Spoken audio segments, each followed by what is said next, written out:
হয় চাওক ৰাজ্যত এতিয়া যি স্বাস্থ্য বিভাগ আছে সেই স্বাস্থ্য বিভাগৰ যি পয়া লগা দৃশ্য সেই পয়া লগা দৃশ্য দেখুৱাবলৈ আমি এই মুহূৰ্তত আহি উপস্থিত হৈছোঁ চামগুৰি খলিহামাৰীত যি প্ৰাথমিক স্বাস্থ্য কেন্দ্ৰ সেই স্বাস্থ্য কেন্দ্ৰত উপস্থিত হৈছোঁ আৰু ইয়াৰ পৰিৱেশটো দেখুৱাব মোৰ সতীৰ্থ সাংবাদিকগৰাকীয়ে এয়া হৈছে চামগুৰি যি খলিহামাৰী প্ৰাথমিক স্বাস্থ্য কেন্দ্ৰৰ যি সেই মিনি PHC আচলতে সেই PHCৰ যি দুৰৱস্থা সেই দুৰৱস্থা আমি আচলতে দেখুৱাম যি পয়া লগা দৃশ্য বুলি ক'ব লাগিব যিসকল ইয়াৰে লোকসকল আছে যি ইয়াৰে কৰ্মচাৰী আছে প্ৰায় 5জন কৰ্মচাৰী আছিলে আৰু 5জন কৰ্মচাৰীৰ মাজত আজি আমি যদি কওঁ এজন যি তেওঁলোকৰ ৰিটায়াৰ্ড ট্ৰান্সফাৰ হৈছে আৰু 4জন কৰ্মচাৰী আছে 4জন কৰ্মচাৰীৰ ভিতৰতে কিন্তু আমি যদি কওঁ ইয়াত বৰ্তমান সময়ত এজনহে কৰ্মচাৰী আছে যিজন চতুৰ্থ বৰ্গৰ কৰ্মচাৰী সেই কৰ্মচাৰীজনে বৰ্তমান সময়ত এই মুহূৰ্তত ইয়াত উপস্থিত থকা পৰিলক্ষিত হৈছে আৰু তেওঁলোকৰ যি ৰেজিষ্টাৰ বুক যদি কওঁ আমি সেই ৰেজিষ্টাৰ বুকতো কিন্তু আমি কওঁ এই যি চতুৰ্থ বৰ্গৰ কৰ্মচাৰীজন আছে আমি তেখেতৰ ৰেজিষ্টাৰত নাম পাইছোঁ। দাদা আপুনি হয়তো ইয়াৰে চতুৰ্থ বৰ্গৰ কৰ্মচাৰী আপুনি কিমান দিনৰ পৰা কৰ্মৰত?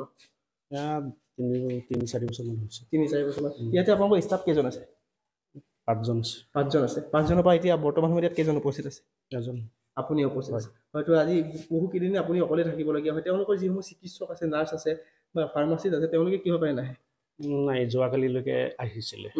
টেকনিচিয়ানজন সামগ্ৰীটি কৰে কাম, ইয়াতো কৰে, মিলাই কৰে। হয়। যিজন ডক্টৰ নাই, আমাৰ পাৰ্মানেণ্ট ডক্টৰ নাই। নাৰ্ছ আছে। নাৰ্ছৰ ঘৰ ক'ত? বেবেজীয়া। নগাঁও বেবেজীয়া। তেখেতো অহা নাই নেকি আজি? আজি অহা নাই। কিহৰ কাৰণে অহা নাই বুলি ভাবে? আজি মই ফোন কৰিছিলোঁ, ডায়েৰিয়া হৈছে, বমি হৈছে বুলি কৈছে। ডায়েৰিয়া বমি হৈছে বুলি কৈছে। আৰু বাকী আৰু দুজন ক'ত আছে? এজন সামগ্ৰীত আছে, লেবত তাত কাম কৰি আছে। আৰু ফাৰ্মাচিষ্টজন অহা নাই কিবা কাৰণত, মই ফোন কৰা নাই। এতিয়া কথা হয় যে যি স্বাস্থ্য বিভাগটো আছে ইয়াতে কিন্তু বহুত জৰুৰীকালীন অৱস্থাত আপোনালোকৰ ইয়াতে চিকিৎসা হয় বা ইয়াৰে বহুকেইখন গাঁৱৰ ৰাইজ আপোনালোকৰ ইয়াতে চিকিৎসা কৰিবলৈ আহে, তেওঁলোক অহা নাই, তেওঁলোক নাহিলে যথেষ্ট অসুবিধা নহয় জানো? হয়, অসুবিধা হয় কিছু। আপুনি ঊৰ্ধ্বতম কৰ্তৃপক্ষক জনাইছে নাই? SDO ছাৰে জানি গম পায়। চামগুৰি কি কয় দে? নাই, হ'ব, সব ঠিক হৈ যায়। সব ঠিক হৈ যায় নিশ্চিতভাৱে। চাওক, মই কৈছোঁ যে যি পয়া লগা দৃশ্য স্বাস্থ্য বিভাগে সেই পয়া লগা দৃশ্য দেখুৱাবলৈ মই অনুৰোধ কৰিছোঁ। আৰু এইটো হৈছে চাওক ঔষধ কক্ষ, আৰু ঔষধ কক্ষত আমি যদি কওঁ কেইবাটাও যি মেডিচিন আমি যদি কওঁ ঔষধ কিন্তু কেইবাটাও ইয়াতে এক্সপায়াৰী হৈ থকা বুলি আমি ইতিমধ্যে গম পাইছোঁ। আৰু চাওক আমি দেখুওৱা প্ৰমাণ হিচাপে আমি দেখাব বিচাৰিছোঁ। তো ইয়াতে বহুকেইটা যি মেডিচিন সেই মেডিচিন কিন্তু বৰ্তমান সময়তো বহুকেইটা মেডিচিন ইয়াতে এক্সপায়াৰী হৈ আছে। মই সতীৰ্থ সাংবাদিকগৰাকী মই ইয়াৰ পৰিৱেশটো দেখুৱাবলৈ অনুৰোধ কৰিছোঁ যে বহুকেইটা মেডিচিন আচলতে যাওক যি ঔষধ আছে সেই জীৱনদায়িনী ঔষধ, এই জীৱনদায়িনী ঔষধে যদি এনেধৰণে এক্সপায়াৰী হৈ পৰি থাকে তেতিয়াহ'লে কিন্তু আমি যদি কওঁ যিসমূহ ইয়াৰ চিকিৎসাৰ বাবে ইয়াত আহিছে বা লোকসকল আছে তেওঁলোকৰ কিন্তু যথেষ্ট কষ্ট হয়। বহুকেইখন গাঁও আছে ইয়াতে, বহুকেইখন গাঁৱৰ কিন্তু যিসমূহ ইয়াৰে লোক আছে সেই লোকসকল কিন্তু বৰ্তমান সময়ত ইয়ালৈকে আহে চিকিৎসাজনিত কাৰণত, কিন্তু ইয়ালৈকে আহে চিকিৎসা কৰিব।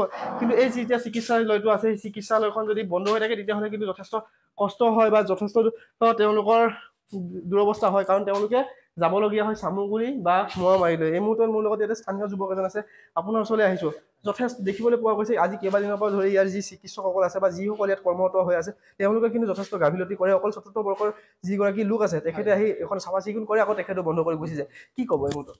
হয়, যিহেতু চাওক আপোনালোকে চাব পাইছে ইয়াত আহিছে, এতিয়ালৈকে কোনো এজন নাৰ্ছ নাই, কোনো টেকনিচিয়ান নাই, কোনো নাই, ডক্টৰ নাই।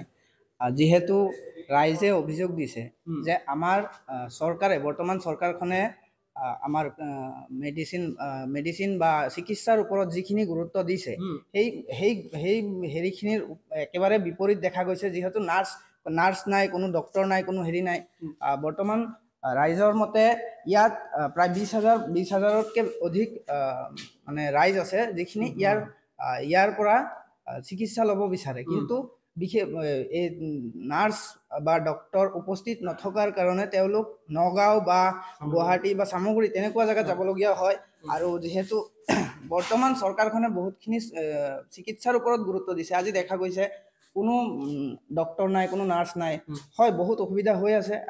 মই আহিছোঁ, আহি পেলাই চালোঁ যে কোনো কৰ্মচাৰী নাই। তেখেতে চতুৰ্থ বৰ্গৰ কৰ্মচাৰী ইয়াত ৰাখি পেলাই তেখেতে নিজৰ কাম হাৰিছে, আৰু সেইটোৱে আৰু কথা। নিশ্চিতভাৱে চাওক, আমি যদি কওঁ এই যি হস্পিটেলখন আছে হস্পিটেলখনত কিন্তু বহুকেইটা কক্ষ আছে। আচলতে আমি যদি কওঁ যে চিকিৎসক কক্ষ হওক বা যি নাৰ্ছ কক্ষ হওক সকলো কক্ষ আছে, কিন্তু সেই কক্ষবিলাক আচলতে নামতহে আছে, কামত নাই। আমি যদি কওঁ এইটো হৈছে সাধাৰণ বহি বিভাগ চিকিৎসক কক্ষ বুলিও আছে। ইয়াতে চিকিৎসকে আচলতে চিকিৎসা কৰে। মই ইয়াৰ ভিতৰৰ পৰিৱেশটো দেখুৱাওঁ। এইখন চাওক চিকিৎসকৰ ৰেজিষ্টাৰ বহি চাওক এনেধৰণে পৰি আছে।